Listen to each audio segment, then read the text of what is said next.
Havia algo de solitário e sombrio na vida de Augusto. Ele morava há mais de 20 anos em um sítio afastado, no coração da floresta, onde o vento cortava como lâmina e a vegetação parecia ter vida própria. Era caçador, e seu trabalho o levava a vagar por trilhas remotas, caçando na calada da noite e isolando-se das pessoas. O sítio ficava no fim de uma estrada de terra, longe da cidade mais próxima, onde a única companhia de Augusto era o som dos animais e o silêncio profundo da mata. Ele nunca teve medo do silêncio da floresta. Para ele, era um aliado. No entanto, nas últimas semanas, algo havia mudado. Ele começava a ouvir sussurros no vento, a sensação de estar sendo observado e uma pressão constante no ar, como se a floresta tivesse se fechado ao redor dele. Naquela manhã, enquanto arrumava seu rifle e preparava as armadilhas para o dia de caça, ele ouviu algo peculiar. Um som de passos leves, mais rápidos, na trilha que levava à sua casa. Augusto franziu a testa. Era o tipo de som que um animal faria, mas muito mais pesado. Alguém estava se aproximando. Ele pegou sua faca e se escondeu atrás de um grande tronco, esperando. Os passos se aproximaram e, por um breve momento, ele viu uma figura na borda da floresta. Mas quando ela cruzou a linha de visão, Augusto não viu mais ninguém. Não havia rastro algum. O homem se levantou lentamente, desconfiado, e voltou para dentro de sua casa. Seus olhos estavam fixos na floresta, tentando entender o que estava acontecendo. Ele nunca acreditou em histórias de assombração, mas sentia que havia algo estranho no ar, algo que não podia ser ignorado. Naquela noite, ele ouviu os passos de novo, dessa vez mais próximos, como se algo estivesse caminhando ao redor de sua casa. O vento assobiava entre as árvores, e de repente, uma batida forte na porta fez Augusto pular da cadeira. "O quem está aí?" gritou com a voz firme. Não houve resposta. Ele se aproximou da porta e, com um rápido movimento, abriu-a, mas não havia ninguém. O vento forte fazia as árvores balançarem violentamente, mas fora isso, nada mais se movia. No entanto, quando ele olhou para o chão, viu algo que o fez engolir em seco: pegadas. Pegadas grandes e profundas, que pareciam humanas, mas não eram. Algo mais. Algo com garras, como se uma criatura tivesse caminhado ali. Augusto sentiu um frio na espinha. Ele sabia que não estava sozinho. Naquela noite, ele se trancou em sua casa, fazendo uma vigília em sua janela. O que fosse que estivesse lá fora, ele queria saber. O vento soprou ainda mais forte, e os galhos das árvores batendo nas paredes da casa soavam como mãos tentando alcançar sua janela. Ele pegou seu rifle e se preparou para qualquer coisa. À medida que a noite avançava, uma sensação estranha tomou conta dele, como se os olhos da floresta estivessem voltados para ele. Ele olhou pela janela e viu uma sombra, algo se movendo com agilidade pelas árvores. Não era um animal, não era um homem. Era algo mais. Algo que se esquivava da luz da lua.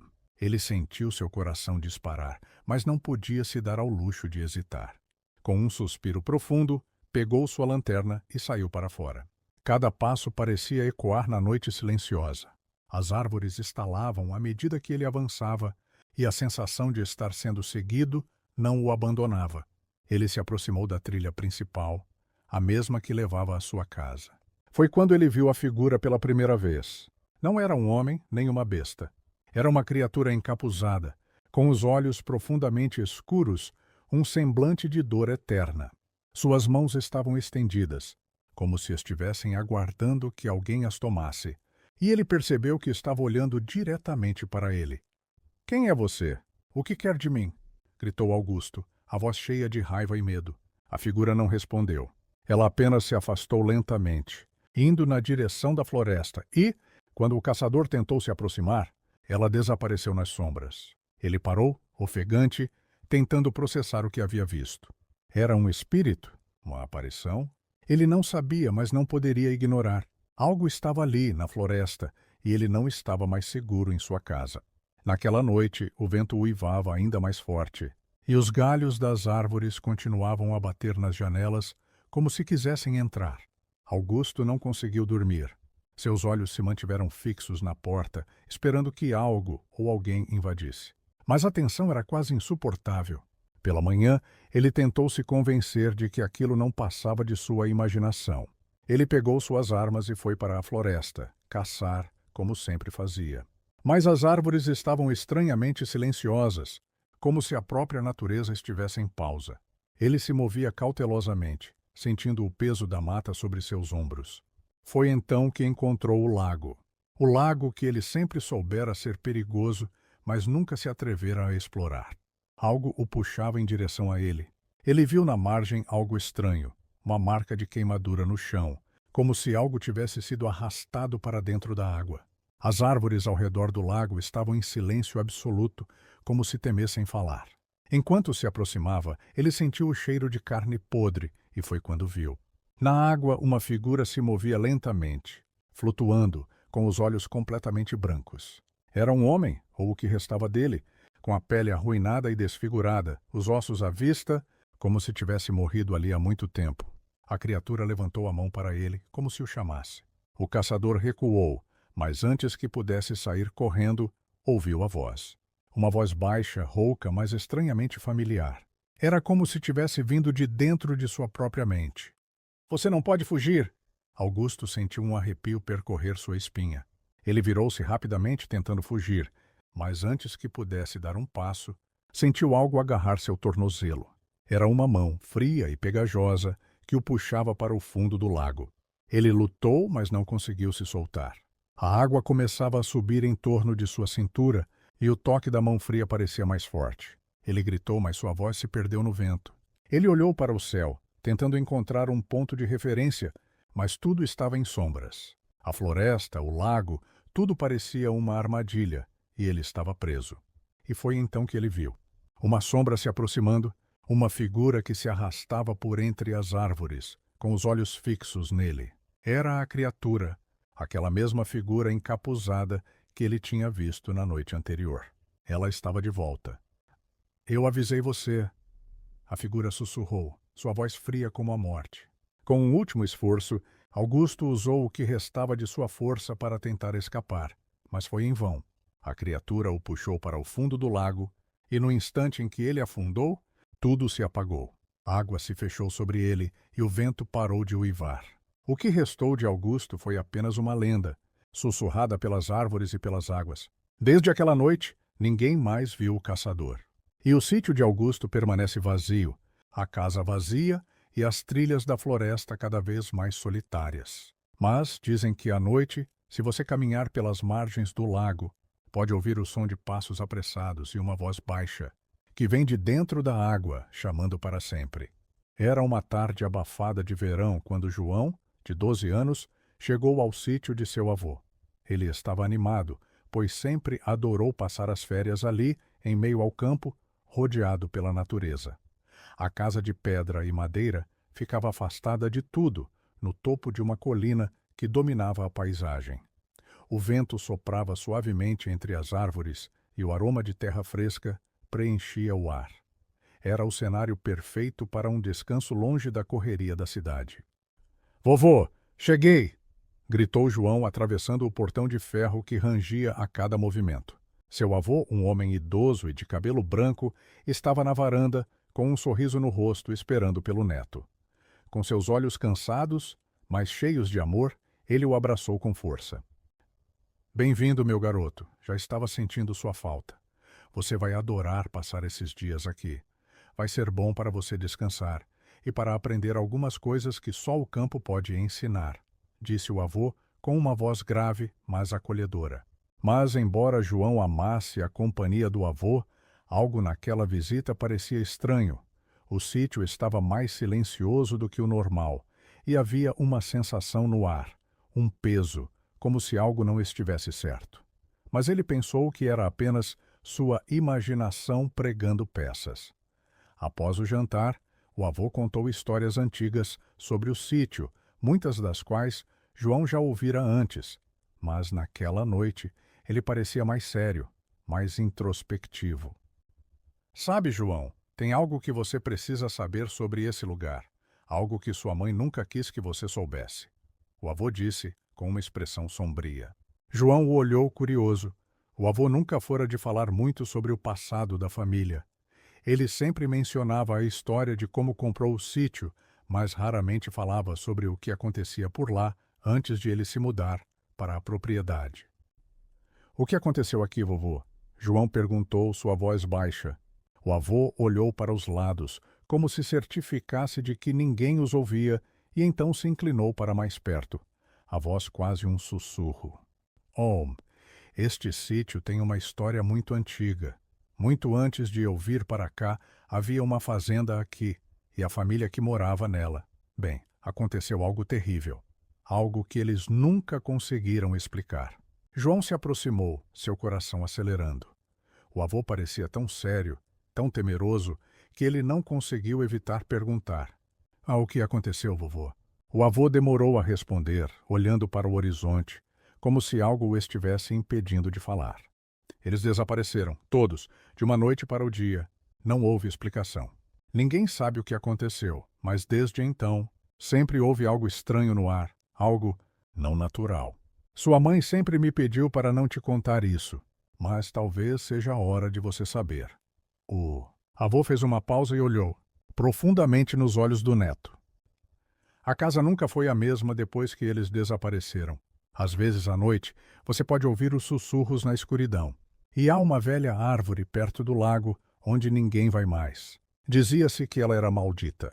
E o pior, a fazenda, o sítio, eles continuam observando.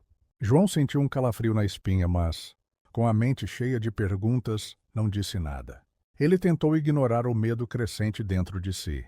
Afinal, o avô sempre foi um homem forte e racional, e ele sabia que o vovô jamais falaria coisas sem sentido. Mesmo assim, aquela noite foi diferente. O vento parecia mais forte, e o som das árvores balançando fora da casa tinha um tom quase musical, como se houvesse algo mais lá fora. Vai dormir agora, meu garoto. Não se preocupe. Vamos dar uma volta no sítio. Amanhã, e você vai ver como tudo é. Calmo e bonito por aqui. Esqueça o que eu disse. O avô concluiu, tentando tranquilizá-lo. Mas aquela noite, João não conseguiu dormir. O vento uivava lá fora, e o som das janelas da casa batendo nas molduras era inquietante. Ele se virou na cama, tentando encontrar uma posição confortável. Mas algo o incomodava. O que seu avô disse? Aquilo não saía da sua mente. Ele decidiu que no dia seguinte iria investigar o que realmente acontecera no sítio. Quando o dia amanheceu, o sol já estava forte e o campo parecia sereno. O avô e João passearam pela propriedade, conversando sobre as plantas e os animais. No entanto, quando chegaram perto do lago, João notou a árvore que o avô mencionara. Ela estava mais distante, à margem do lago, uma árvore velha e retorcida, com seus galhos se estendendo de forma estranha para o céu. Parecia observá-los. Essa é a árvore da qual eu te falei. Ninguém chega perto dela. João, já vi coisas ali que você não acreditaria, o avô disse, com um tom de voz sombrio. João, impulsionado pela curiosidade, decidiu ir até a árvore. Ele sabia que o avô estava preocupado, mas sentia que precisava entender o que estava acontecendo naquele lugar. Enquanto se aproximava, algo no ar mudou.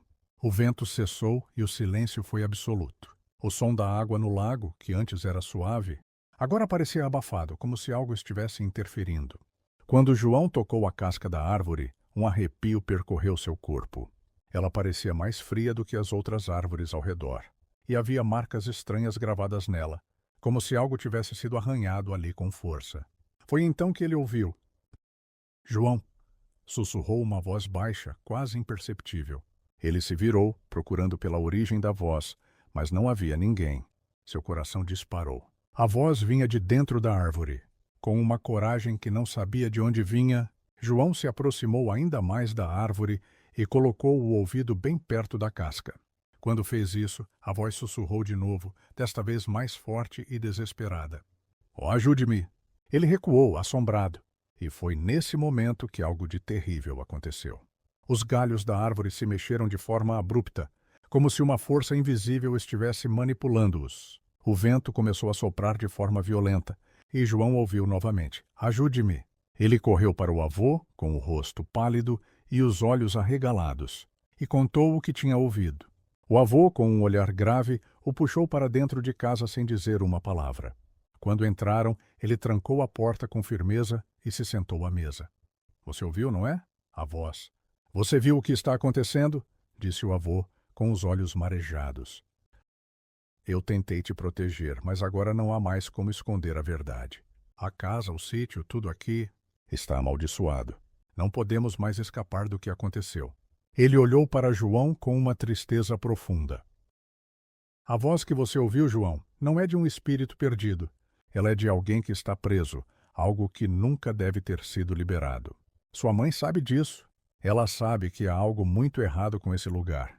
Não deveríamos ter ficado aqui por tanto tempo. Há mais de 100 anos, uma tragédia aconteceu neste sítio, e aqueles que desapareceram, aqueles que nunca foram encontrados, eles nunca partiram. O avô então começou a chorar, algo que João nunca imaginou ver. Ele abraçou o avô, sentindo o peso da revelação, mas o terror ainda o consumia. E naquela noite, João ouviu mais uma vez a voz, agora mais clara e próxima. Vô, o vento uivava cada vez mais forte, e do lado de fora, a árvore retorcida parecia observar, aguardando a próxima vítima. O fim de semana no sítio da avó sempre fora uma tradição na família de Marta. Toda a família se reunia para aproveitar a paz do campo, longe da agitação da cidade. O sítio ficava na zona rural, afastado da civilização, cercado por campos de milho e uma floresta densa que parecia engolir tudo o que ousasse se aproximar. Durante anos, os primos, Marta, Felipe, Ana, João e Lucas, se reuniam ali, em tardes de jogos e risadas. Mas aquele fim de semana seria diferente. Algo estava prestes a mudar para sempre. Chegaram na sexta-feira à noite, depois de uma longa viagem de carro, e logo perceberam que algo estava errado. A casa estava mais silenciosa do que o habitual. A velha construção de madeira, com seu telhado coberto por musgo, parecia ainda mais envelhecida do que lembravam. A varanda estava vazia e o jardim, antes bem cuidado, agora parecia descuidado e tomado por mato alto. Quando entraram, a porta rangia de maneira estranha e o cheiro de mofo se espalhou pelo ar. Acho que a vovó não tem cuidado da casa como antes, comentou Felipe, tentando aliviar a tensão. Marta olhou para ele, mas um arrepio percorreu sua espinha. Algo estava fora do lugar. As paredes de madeira estavam cobertas por uma camada espessa de poeira e o silêncio era profundo. Quando atravessaram o corredor, passaram por um velho retrato de família na parede, algo que sempre os fazia sorrir. Mas naquela noite o quadro parecia estar embaçado, como se uma névoa invisível tivesse se formado sobre ele. Após o jantar, todos se acomodaram na sala de estar. A avó, como sempre, parecia distante, sentada na cadeira de balanço perto da lareira, observando as chamas com um olhar perdido. — Está tudo bem, vovó? — perguntou Ana preocupada. A avó sorriu de forma enigmática, mas não respondeu. Os primos tentaram continuar a conversa, mas algo estava no ar, uma tensão que não sabiam explicar. Foi quando a avó se levantou lentamente, caminhou até a janela e com a voz baixa disse: — Cuidado com a floresta à noite. Não andem por lá depois do anoitecer. Lembrem-se do que aconteceu. Ela não completou a frase, e a sala ficou em um silêncio desconfortável. Marta tentou mudar de assunto, mas os olhos de todos estavam fixos na avó, que voltou à cadeira fechando os olhos, como se estivesse imersa em algum pensamento distante. Quando a noite caiu, o vento começou a soprar forte lá fora. A casa rangia com os ventos, e as lâmpadas da sala começaram a piscar, criando um jogo de sombras que parecia dar vida às paredes. Os primos estavam mais tensos agora, embora tentassem se distrair com conversas e brincadeiras.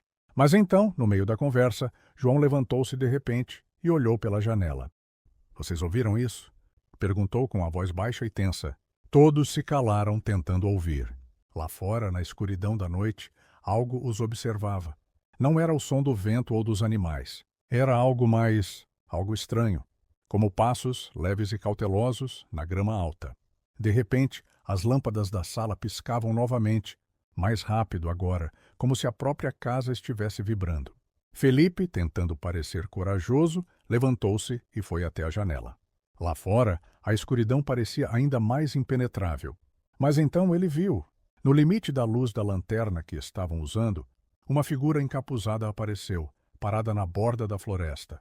Não era uma pessoa comum, sua postura era rígida, como se fosse feita de madeira, com os braços esticados ao lado do corpo. Felipe engoliu em seco. "Alguém está lá fora", disse, sua voz tremendo. Todos correram para a janela, mas quando olharam, a figura havia desaparecido. O silêncio caiu novamente sobre a casa. "Deve ser alguém brincando", disse Marta, tentando manter a calma. Mas ninguém parecia convencido. Eles decidiram, a contragosto, fechar as janelas e ir dormir, embora nenhum deles estivesse realmente tranquilo. A sensação de que algo estava errado era cada vez mais forte. Na madrugada, Lucas acordou com um barulho estranho. Pareciam passos vindos do andar de cima, onde estavam os quartos. Eram passos lentos e pesados, como se alguém estivesse caminhando por ali. Ele acordou os outros, mas, quando todos saíram do quarto para investigar, a casa estava vazia. O som havia cessado. "Isso não faz sentido", disse Ana com o rosto pálido. Eles desceram para a sala, onde a avó estava, ainda na cadeira de balanço, mas agora parecia diferente. Seus olhos estavam fixos em algum ponto distante e sua expressão estava vazia. Foi então que Marta percebeu. A avó não estava mais vestida como antes. Ela usava um vestido antigo, desbotado, como se tivesse sido de outra época. Ela olhou para eles com os olhos profundos e sombrios. "Não saiam de casa, não sigam o chamado.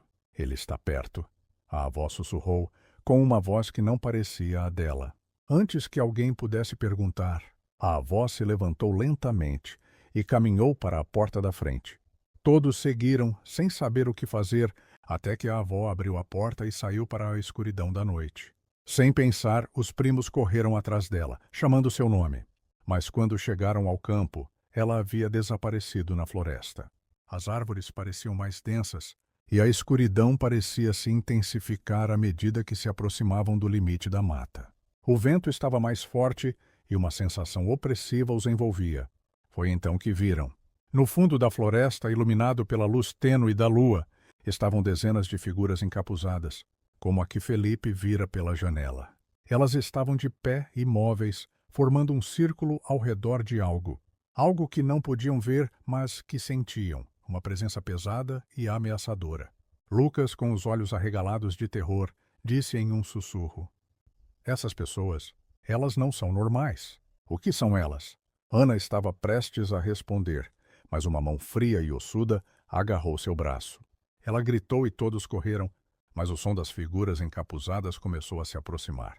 O chão parecia tremer sob seus pés, e o som de passos pesados ecoava, como se algo enorme estivesse se movendo nas sombras. No meio da fuga, Marta tropeçou e caiu. Quando olhou para trás, viu as figuras cercando-a, seus rostos ocultos pelas capuzes, mas algo nos olhos deles era visível, um vazio profundo, uma ausência de alma. Ela gritou, mas sua voz foi abafada pela escuridão. De repente, uma luz forte apareceu. Era a lanterna de Felipe, que havia encontrado um caminho de volta. Ele puxou Marta de volta e, juntos, todos correram de volta para a casa. Quando chegaram, a porta estava trancada e a avó não estava mais lá. Mas a casa estava diferente. As paredes agora estavam cobertas por símbolos estranhos, como se algo antigo e proibido tivesse sido invocado. A partir daquele dia, o sítio nunca mais foi o mesmo. A avó desaparecida nunca foi encontrada, e ninguém mais ousou se aproximar da floresta. Os primos tentaram esquecer o que haviam vivido, mas, sempre que se reuniam, um arrepio percorria suas espinhas, e a lembrança do que viram naquela noite se instalava em seus corações, como uma sombra que jamais os deixaria em paz. E dizem à noite, se alguém se aproximar da floresta e ouvir atentamente, pode ouvir o eco de uma risada baixa e distante, vinda do fundo das árvores. O chamado das almas perdidas que há muito tempo foram consumidas por algo que eles não compreendiam. Algo que ainda está lá, esperando. Quando Paulo decidiu passar o fim de semana no sítio de sua tia, nunca imaginou que aquele lugar, tão tranquilo e afastado, escondia um segredo sombrio. Teodora morava sozinha em uma propriedade isolada, rodeada por um vasto campo de milho e uma floresta densa, que parecia engolir qualquer som que tentasse escapar de suas fronteiras. O sítio era bonito de dia, mas ao cair da noite, uma sensação inquietante pairava no ar, como se algo invisível estivesse sempre observando. Paulo sempre achou que sua tia exagerava quando falava sobre as coisas estranhas que aconteciam ali, mas, ao chegar, logo percebeu que algo não estava certo. A casa, embora antiga e bem cuidada, parecia pesar com o tempo, como se estivesse cheia de memórias amargas. As paredes de madeira rangiam a cada movimento, e o silêncio da noite era quebrado apenas pelos sussurros do vento e pelos ruídos distantes da natureza. Na primeira noite, depois do jantar, Paulo estava sentado na varanda, admirando o céu limpo e as estrelas brilhando. Ele observava a escuridão crescente quando viu algo peculiar na extremidade do campo, perto da floresta. Era uma figura, uma sombra humana, que parecia se mover lentamente entre as árvores. Paulo piscou várias vezes, tentando entender o que estava vendo, mas logo a figura desapareceu na escuridão. Ah, deve ser algum animal. Ou talvez o vento fazendo as árvores se moverem de uma forma estranha, pensou ele, tentando se convencer de que não havia nada de sobrenatural por ali. No entanto, naquela noite, ao se deitar, um sentimento desconfortável o dominou. O som da casa era inquietante, e Paulo começou a ouvir rangidos vindo do andar de cima, como se alguém estivesse andando ali. Ele tentou ignorar, convencendo-se de que eram apenas os velhos andames da casa, mas o som continuava, cada vez mais forte, até que ele sentiu como se estivesse sendo vigiado. À medida que a noite avançava, o ambiente se tornava mais opressor. O silêncio fora interrompido por um som abafado de passos, seguidos de um suspiro profundo, como se alguém estivesse perto, observando-o através das paredes. Assustado, Paulo levantou-se da cama e tentou abrir a porta do quarto, mas ela estava trancada e a chave, que sempre ficava em cima da mesa, desaparecera misteriosamente. A sensação de pavor aumentava a cada segundo. O que está acontecendo aqui? Pensou ele, a respiração pesada. Ele então se lembrou de algo que sua tia lhe disse logo após a chegada. Nunca ande pelo campo à noite. E se ouvir algo estranho, não vá atrás. Não faça perguntas. Só durma, meu filho. Durma e espere o amanhecer. O problema é que Paulo não conseguia mais dormir. Com o coração acelerado, ele pegou sua lanterna e tentou sair pela janela do quarto. Mas antes que conseguisse, um grito cortou o ar. Um grito baixo e desesperado, vindo da direção do campo. Sem pensar, Paulo correu para fora, ainda com a lanterna em mãos, e atravessou o jardim até chegar à cerca que separava o campo da floresta. O grito soou novamente, mais alto e mais angustiado. Ele sabia que não era sua tia, mas algo o compeliu a continuar. Quando chegou ao meio do campo, a lanterna iluminou uma área escura e fria. O vento havia parado de repente, e a escuridão parecia mais densa. Foi então que ele viu algo que fez sua pele gelar. No centro do campo havia um velho poço de pedras, meio coberto por vegetação rasteira. Ao lado dele, a figura de um homem pálido e com os olhos fundos estava de joelhos, murmurando algo incompreensível. Ele não parecia se mover, mas estava lá, parado, como se esperasse algo ou alguém. Paulo recuou, tentando se esconder entre as árvores. Seus pés pareciam pesar 1 tonelada, mas o som de passos atrás de si o fez parar de novo. Ele virou-se rapidamente, apontando a lanterna para o som. O feixe de luz iluminou um rosto pálido e distorcido, com olhos negros e profundos, que o encaravam fixamente. Era a figura do homem que ele tinha visto de longe mais cedo, mas agora estava bem ali, bem na sua frente.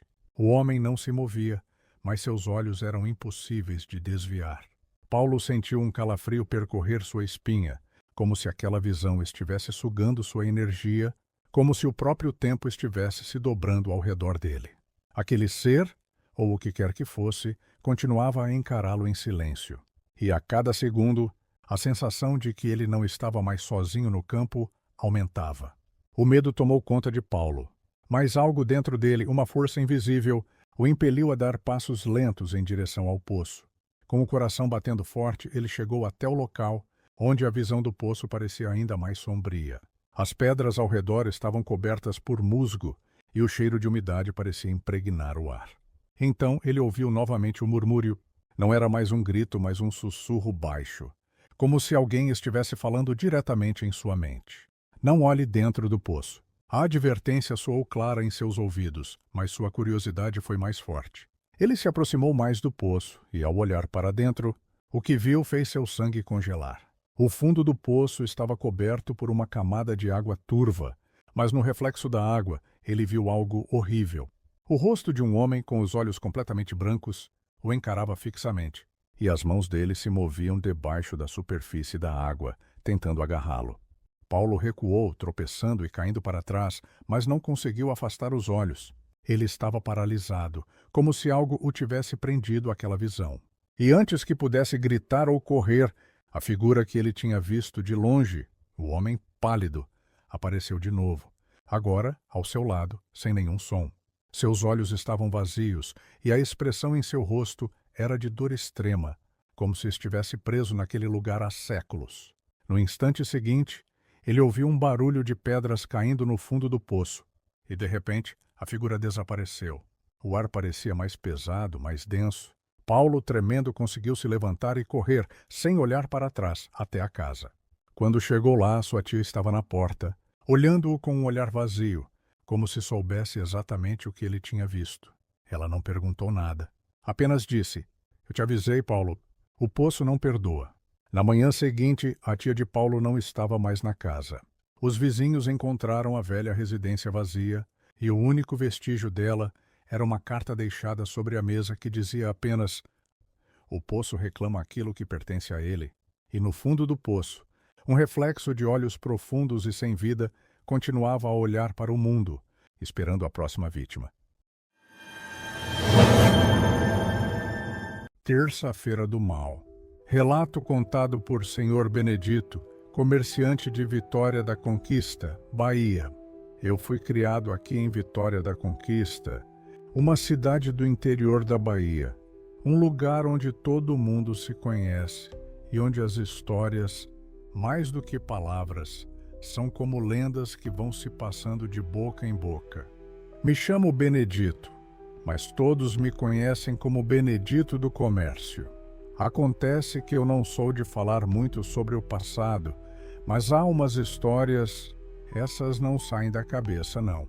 E uma delas, meu amigo, é a que aconteceu na farmácia de Seu Francisco, mais conhecido como Seu Chico. Quando eu tinha 18 anos, logo depois de terminar o colégio, comecei a trabalhar como repositor na farmácia da família de Seu Chico. O negócio parecia bem simples, como qualquer outra farmácia de cidade pequena, mas tinha algo de estranho naquele lugar. E o que era mais estranho ainda era o fato de que, todas as terças-feiras à noite, após as 20 horas, o Seu Chico atendia pessoas com doenças espirituais, como ele dizia, e as curava. Eu não sabia bem o que isso significava, mas estava curioso. Acontece que, com o tempo, fui vendo coisas que ninguém mais via. E vou te contar como tudo começou. A farmácia de Seu Chico era um homem muito respeitado na cidade. Um farmacêutico de verdade, com muito conhecimento sobre plantas, remédios naturais e outros segredos que ele não gostava de contar. Mas ninguém sabia, ou pelo menos ninguém falava abertamente, que ele tinha um dom especial. Ele não apenas curava doenças físicas, mas também problemas espirituais. Era só nas terças-feiras, à noite, que o negócio acontecia. No início, eu pensava que era tudo apenas um boato, coisa que o povo falava para assustar, mas logo percebi que tinha algo muito estranho acontecendo naquele lugar. Era uma noite qualquer, de uma terça-feira normal, que eu estava organizando umas prateleiras na parte de trás da farmácia, quando ouvi os primeiros passos que indicavam que a noite estava prestes a começar. Era um barulho suave, mas eu sabia que, a partir daquele momento, o Seu Chico começava seu atendimento espiritual. Eu me aproximei um pouco mais, mas sem fazer barulho. Ele estava lá, atrás da cortina que separava o fundo da farmácia da área principal, e falava com alguém. Não conseguia ouvir direito, mas parecia que ele estava discutindo com a pessoa. Ele falava em um tom calmo, mas firme, como se fosse alguém que já tinha visto de tudo. Eu, com a curiosidade de quem ainda não tinha vivido muito, não pude deixar de me aproximar mais para ouvir. Foi quando ela chegou. O casal entrou pela porta da farmácia com a menina nos braços. Eu nunca vou esquecer o olhar deles. Era uma mistura de medo e desespero. Eles pareciam vindos de um lugar distante, e o rosto da menina, uma jovem de 17 anos chamada Ana Clara, estava pálido como uma cera, com os olhos desorbitados e o corpo tremendo. O pai estava claramente angustiado e a mãe, com as mãos juntas, quase rezando enquanto olhava para o fundo da farmácia. Seu Chico, como sempre, não parecia se abalar com a situação. Ele os convidou a se sentar e fez sinal para que eu ficasse quieto. A menina estava ali, em completo silêncio, mas seu olhar parecia atravessar tudo, como se estivesse em outro mundo. O mais estranho foi quando seu Chico se aproximou da menina. Ele a olhou nos olhos e o ar pareceu se encher de tensão. Não havia mais o clima tranquilo de sempre. Era como se uma força invisível pairasse sobre todos nós. "O que está acontecendo com ela, seu Chico?" perguntou o pai, a voz embargada.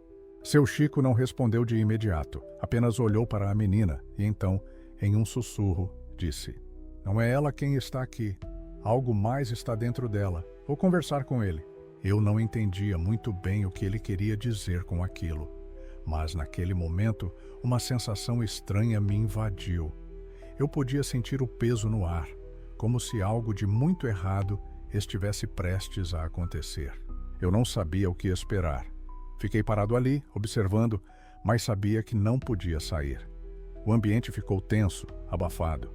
Seu Chico pediu para que o casal se retirasse, o que eles fizeram sem hesitar, deixando a filha com ele.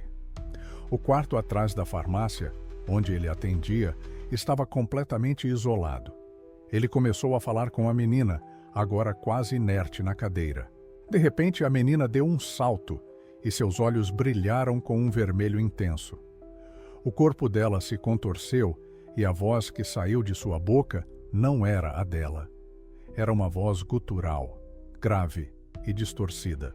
"Eu sou ele", disse o demônio, a voz ressoando de maneira grotesca, como se várias vozes se sobrepusessem. Eu fiquei paralisado. Meu coração batia forte, e eu sabia que naquele momento o que estava acontecendo não era coisa deste mundo. Seu Chico não se apavorou. Ele deu um passo à frente e olhou para o ser que tomava o corpo da menina. "Quem é você?" perguntou ele com calma. A voz do demônio respondeu cheia de desprezo. "Eu sou aquele que nunca morre. Eu sou aquele que anda entre os mundos. Você não pode me expulsar. Você já me enfrentou uma vez, seu Chico, e agora estou de volta. Vou levar esta alma, e vou levar a sua também." Eu vi o corpo da menina se retorcer ainda mais, com os músculos esticando de maneira impossível, como se o próprio corpo estivesse sendo desfeito. O demônio estava com o controle completo. Seu Chico, no entanto, não recuou. Ele sabia o que fazer. "Eu posso expulsá-lo, e vou expulsá-lo", disse seu Chico com firmeza. "Mas você terá que se mostrar em sua verdadeira forma. Fale comigo diretamente, não através dela." Eu não conseguia entender, mas ao ver a reação do demônio, percebi que seu Chico estava preparando algo, uma espécie de confronto direto.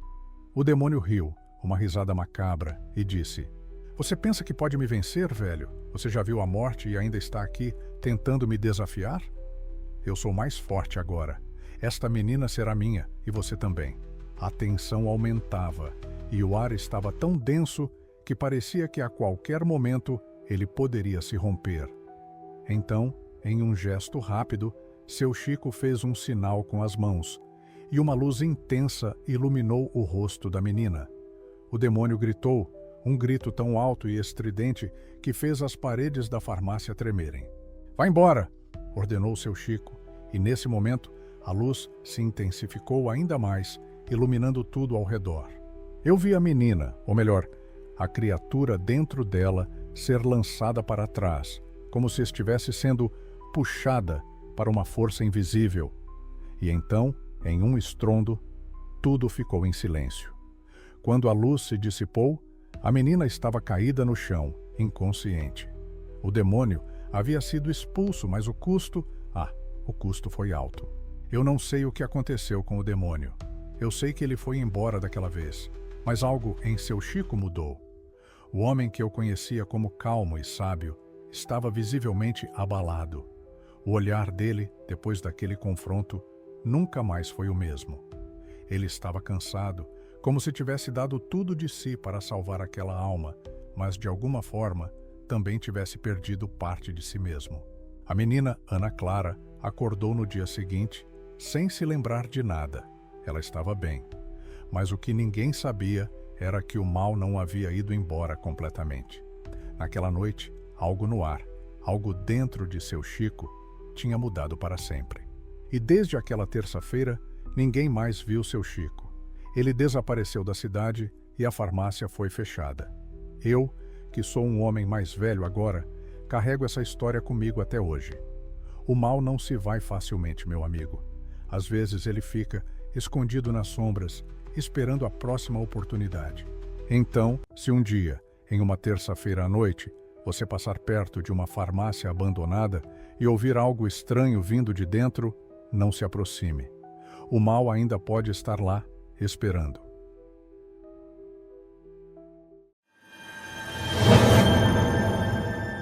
O Hospital Psiquiátrico Vera Cruz. Quando terminei o curso de enfermagem e consegui meu primeiro emprego, o Hospital Psiquiátrico Vera Cruz, em Sorocaba, foi a instituição que me recebeu. Eu estava animado, orgulhoso, com a expectativa de começar minha carreira. Como enfermeiro recém-formado, era um trabalho que eu considerava desafiador, mas também essencial. Contudo, mal sabia que aquele hospital se tornaria um pesadelo do qual eu nunca conseguiria acordar. O turno da noite era onde me colocaram logo no começo. Não sabia ao certo o motivo, mas parecia que o horário estava destinado a mim. Quando comecei a trabalhar à noite, uma sensação estranha tomava conta de mim sempre que batia meu cartão de ponto. Geralmente por volta das 22 horas. Era como se algo invisível me observasse. E sempre que a luz se apagava e eu começava minha ronda, eu sentia um arrepio crescente na espinha. Algo de muito errado estava acontecendo ali. O Hospital Vera Cruz, embora já fosse um local bastante conhecido na cidade, tinha uma aura sinistra, com uma história obscura que os funcionários mais antigos se recusavam a comentar. Eles apenas trocavam olhares de preocupação quando se falava sobre certos pacientes ou, ainda mais temido, sobre as alas vazias do hospital. A primeira noite foi relativamente tranquila. Eu ainda estava me familiarizando com as rotinas do hospital, o fluxo de medicamentos e os pacientes. A maioria dos internos estava em estágio avançado de tratamento, com distúrbios mentais graves, e eram vigiados de perto. No entanto, havia sempre uma sensação de tensão, como se o lugar respirasse de maneira diferente à noite. Porém, foi na segunda noite que as coisas começaram a ficar estranhas. Durante a minha ronda, comecei a ouvir algo distante, vindo de uma das alas mais afastadas. Primeiro pensei que fosse o som de um paciente conversando em seu quarto. Mas à medida que me aproximava da ala, o som se intensificou. Era um choro abafado, seguido por gritos em uma língua que eu não conseguia identificar. A sala estava vazia, mas os sons vinham de algum lugar que eu não conseguia identificar.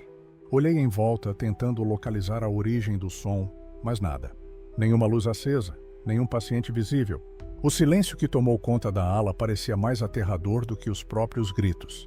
Desviei de volta para a minha ronda, tentando não pensar demais sobre o que acabara de ouvir. Mas no fundo, sabia que algo estava errado. Nas noites seguintes, o choro e os gritos continuaram, mas eu tentava ignorá-los, achando que era alguma manifestação mental dos pacientes. Mas uma noite, durante o meu intervalo, um dos enfermeiros mais experientes, o Sr. Geraldo, se aproximou de mim. Ele tinha uma expressão de quem estava com medo, e pela primeira vez, senti que ele realmente queria me alertar. "Não vá lá, Antônio", ele disse em um tom baixo e sério. "Aquilo é maldito. Não se aproxima das alas vazias à noite. Ouça a todos os outros e saia do turno se sentir algo estranho. Alguns aqui dizem que é melhor evitar os lugares mais antigos do hospital, especialmente o Bloco C."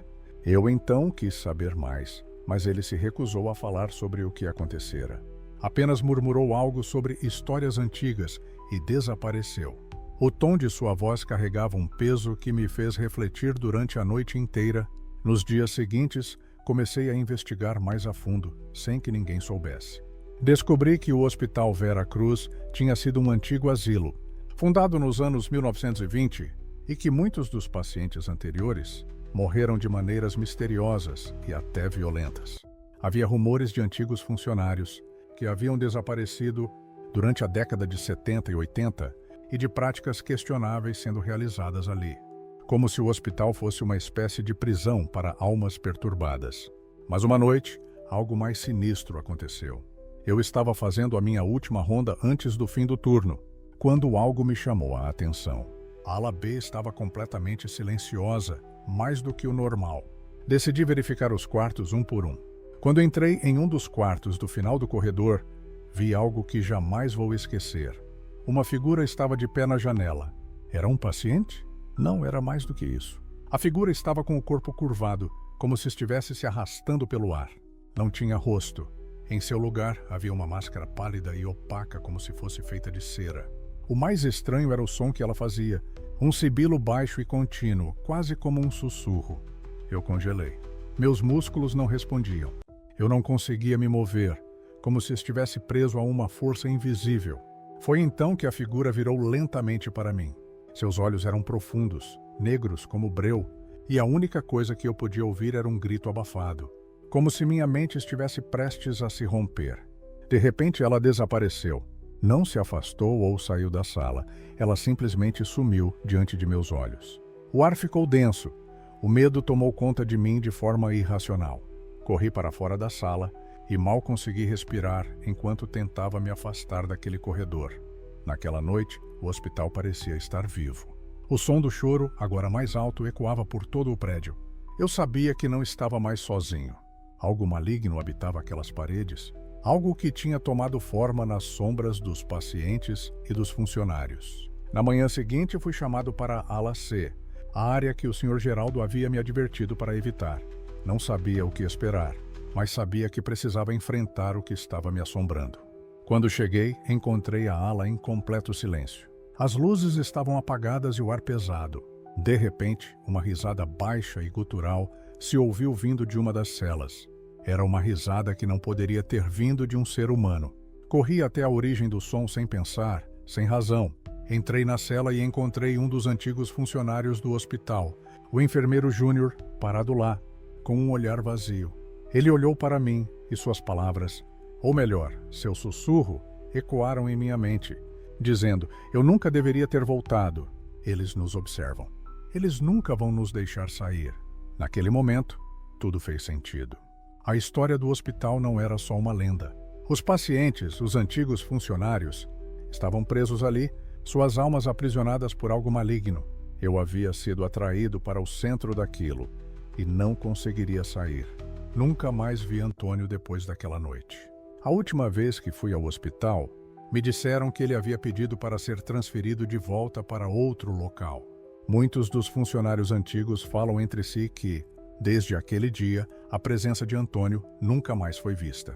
Alguns dizem que ele se foi para sempre, mas outros, mais céticos, acreditam que ele se tornou parte das sombras do hospital. Seja o que for, o Hospital Vera Cruz permanece como um lugar de mistério e maldição, onde ninguém que entre depois das 22, especialmente os novos enfermeiros, jamais sai inteiramente são. E a pergunta que fica é: quem são as almas que habitam agora aquele lugar? Quem é o próximo que ouvirá os gritos que vêm das salas vazias?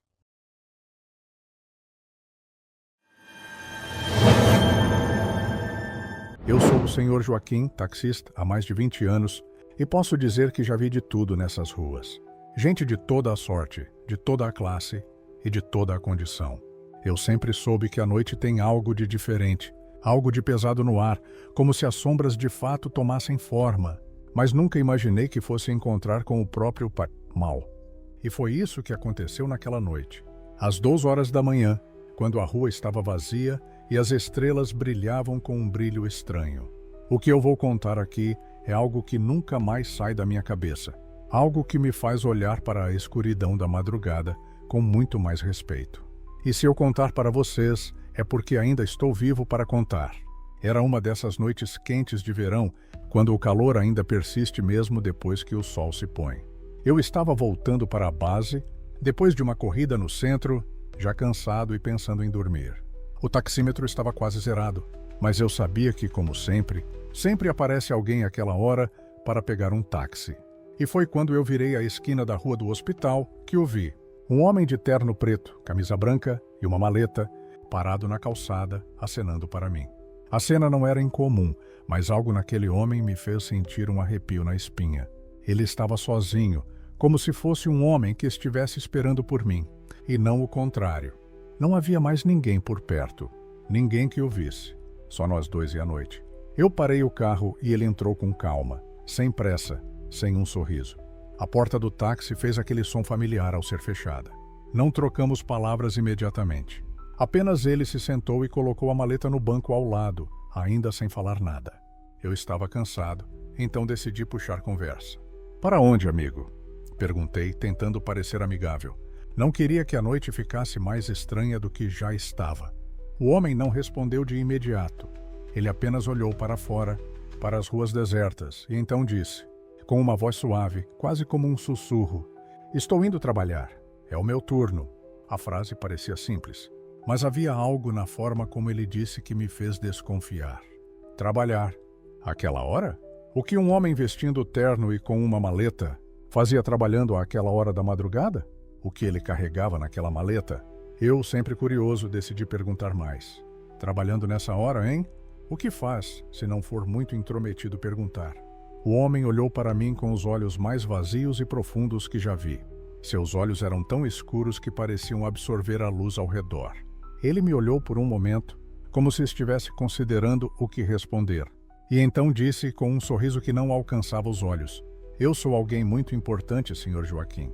Eu cuido das pessoas. Eu venho buscar as que partem à noite. Às vezes, as almas não sabem que é a hora delas, então eu as levo.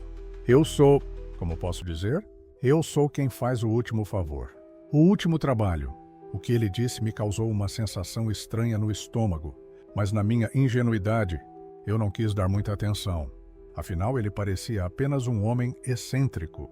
Um executivo talvez que estava indo para algum trabalho à noite. Talvez estivesse em um evento ou uma reunião importante, quem sabe. Mas o que ele disse a seguir me fez engolir em seco. "Eu sou o responsável por aqueles que morrem quando a noite cai." Ele continuou, como se estivesse explicando uma tarefa simples, quase como se fosse normal. "O senhor provavelmente já ouviu falar deles. Talvez até tenha pegado alguns desses corpos em seus táxis. Eles sempre têm uma história. Alguns partem por acidente, outros porque simplesmente não aguentam mais viver. Eu sou quem leva. Eu sou quem escolhe a hora." Eu parei o carro no sinal, minha mão suando no volante. Havia algo tão sobrenatural nas palavras dele, algo tão frio, que eu já não me sentia mais à vontade. Eu tentei dar uma risada nervosa, tentando aliviar o clima. "Tá brincando, né? Tá se fazendo de maluco, é isso?" Ele não sorriu. Continuou com aquele olhar penetrante, como se me estudasse. "Não, senhor. Não estou brincando. Vou te contar algumas histórias. Talvez o senhor entenda." Aquelas palavras, ditas tão calmamente, me deixaram inquieto. Mas como sou um homem curioso, eu não disse nada. Fiquei ali ouvindo, embora algo me dissesse que eu devia pedir para ele sair do carro. Mas já era tarde demais. O homem já havia começado sua história. "O primeiro nome. Eu comecei há muito tempo, Sr. Joaquim," ele disse, abrindo a maleta. Dentro dela havia uma lista. Não uma lista comum, mas algo que parecia mais com um catálogo de destinos. Cada um tem a sua hora, como a sua vez de partir. Às vezes é um acidente, às vezes uma decisão, mas todos eles têm algo em comum, a escuridão. Ele puxou um pedaço de papel amassado da maleta e leu. O primeiro foi o Sr. Carlos, o dono da conveniência. Ele estava ali naquela noite comprando pão e cerveja. Um ladrão entrou e o matou a sangue frio. O Sr. Carlos não esperava, mas a morte chegou rapidamente. Ele estava só em um lugar vazio, e a escuridão foi onde ele se perdeu. Eu estava lá para levá-lo. Ele nem teve tempo de entender. Eu me senti gelado. Eu me lembrava do Sr. Carlos, um homem simples que todos conheciam na vizinhança. A morte dele fora rápida e violenta, mas ninguém soubera quem havia feito aquilo. Eu nunca imaginara que ele estava sendo acompanhado por alguém, ou por algo. O homem continuou. Depois teve a jovem Mariana. Ela foi até a ponte. Estava em um momento difícil da vida.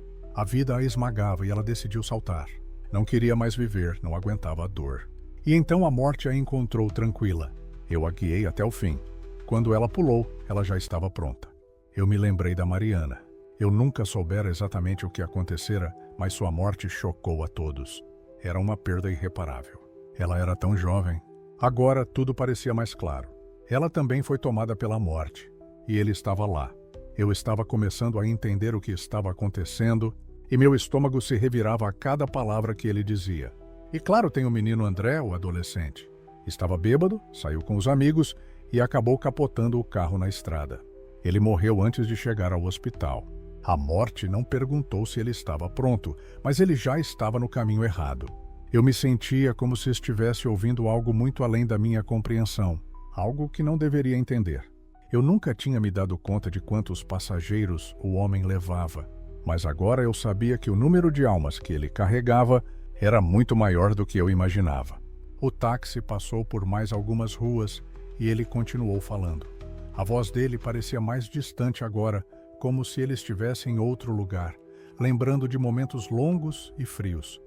Então ele olhou para mim, sem mudar a expressão. Agora chegou a sua vez, Senhor Joaquim, ele disse. Eu não sou uma figura que toma tempo. Eu apenas faço o que preciso fazer, e sua hora chegou. Meu coração parou por um instante. Aquelas palavras não estavam sendo ditas como uma ameaça, mas como uma constatação. Eu estava começando a entender quem ele era, e o medo tomou conta de mim. A sensação de frio no carro se intensificou. Mas antes que eu pudesse reagir, ele sorriu. Não um sorriso de malícia, mas um sorriso de quem faz o seu trabalho e sabe que tem controle sobre a situação. Mas, Senhor Joaquim, nossa conversa foi tão boa que vou te dar mais um tempo. Eu não gosto de fazer isso, mas hoje você está sendo poupado. Só mais uma corrida para você. Só mais uma. Aquelas palavras me deixaram sem fôlego. Eu não sabia o que pensar. O que tinha acontecido? Eu estava sendo poupado? Eu deveria ter ficado aliviado, mas a sensação de que algo muito maior estava se aproximando nunca saiu de minha mente.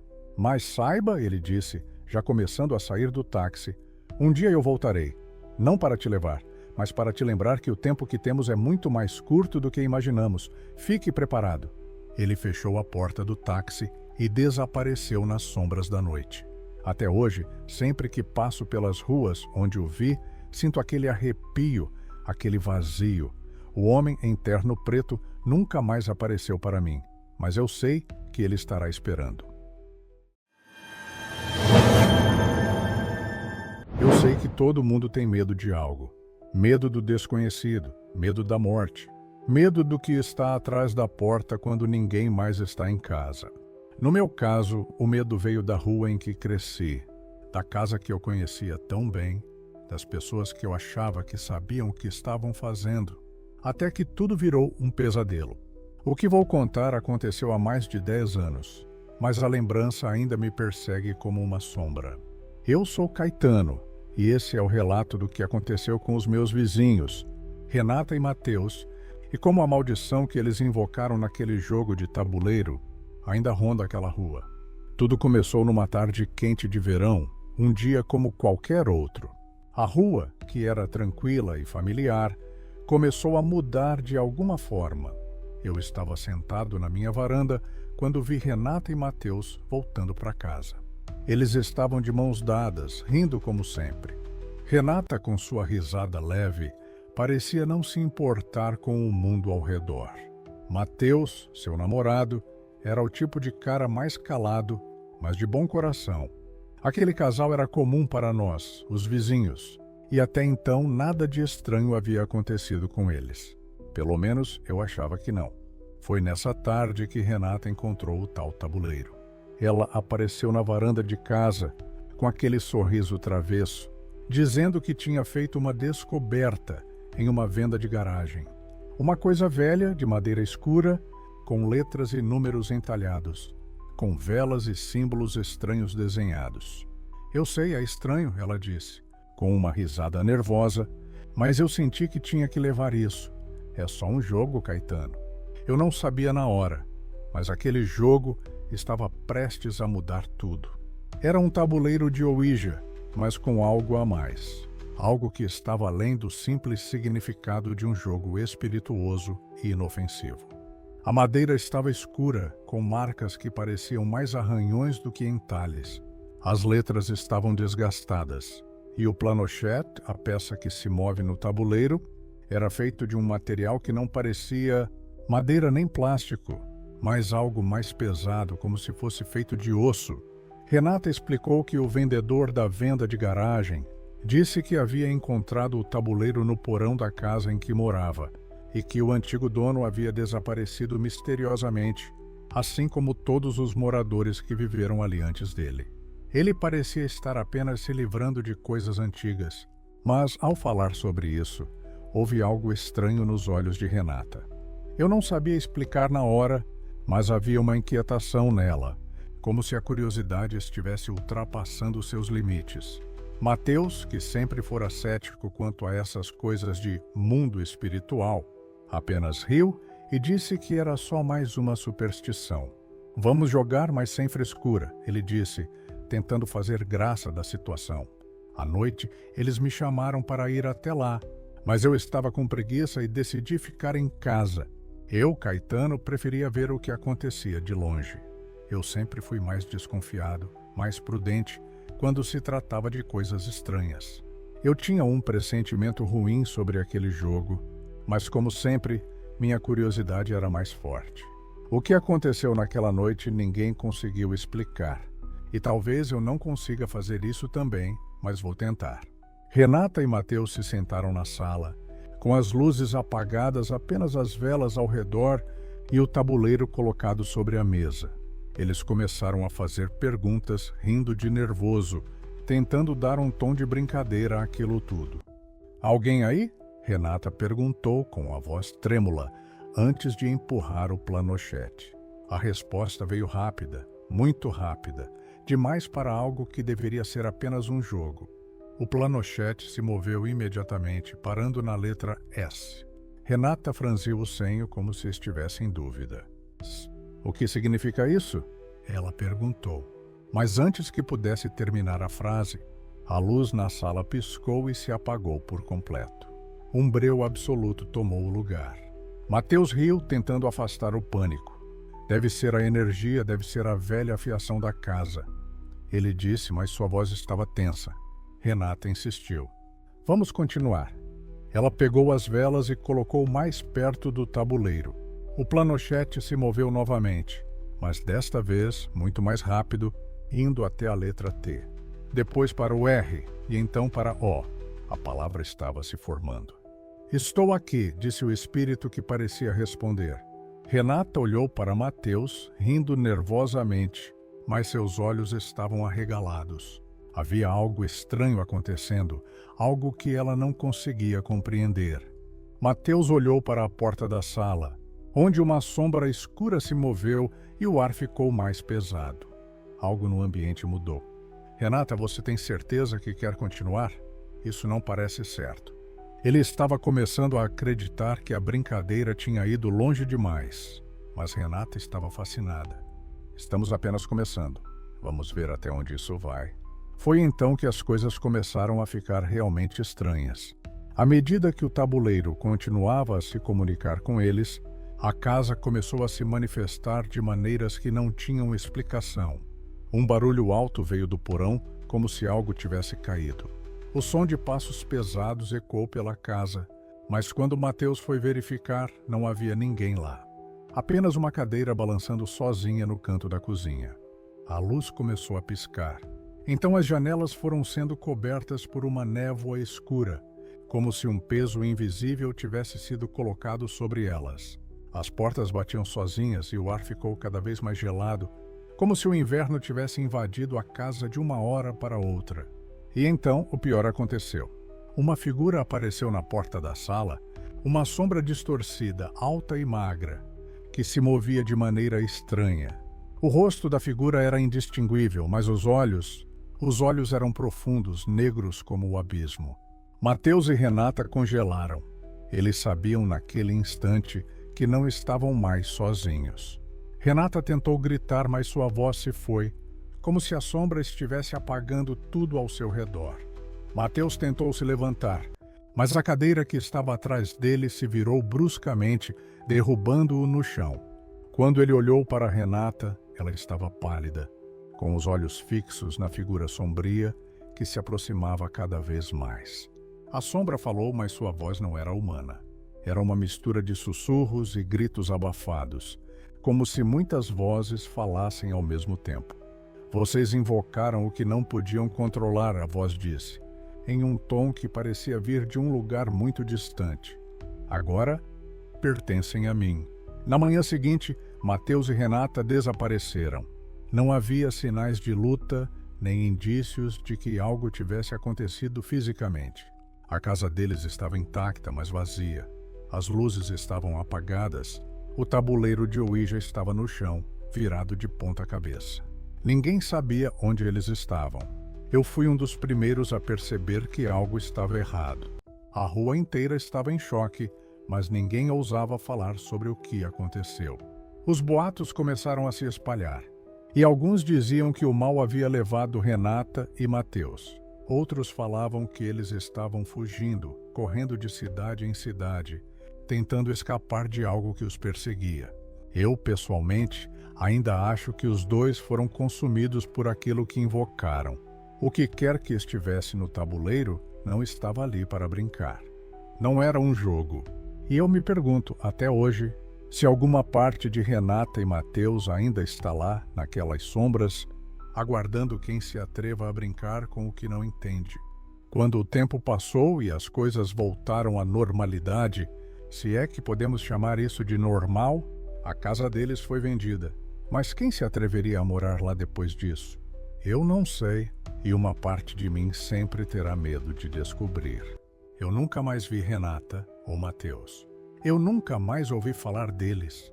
E sempre que fecho os olhos, posso jurar que ouço as risadas deles ao fundo, misturadas com os sussurros daquilo que nunca deveria ter sido invocado. E, por mais que eu tente esquecer, sei que o mal ainda está lá, esperando por alguém, talvez você, para continuar o que eles começaram. Nunca mexa com o que não pode ver.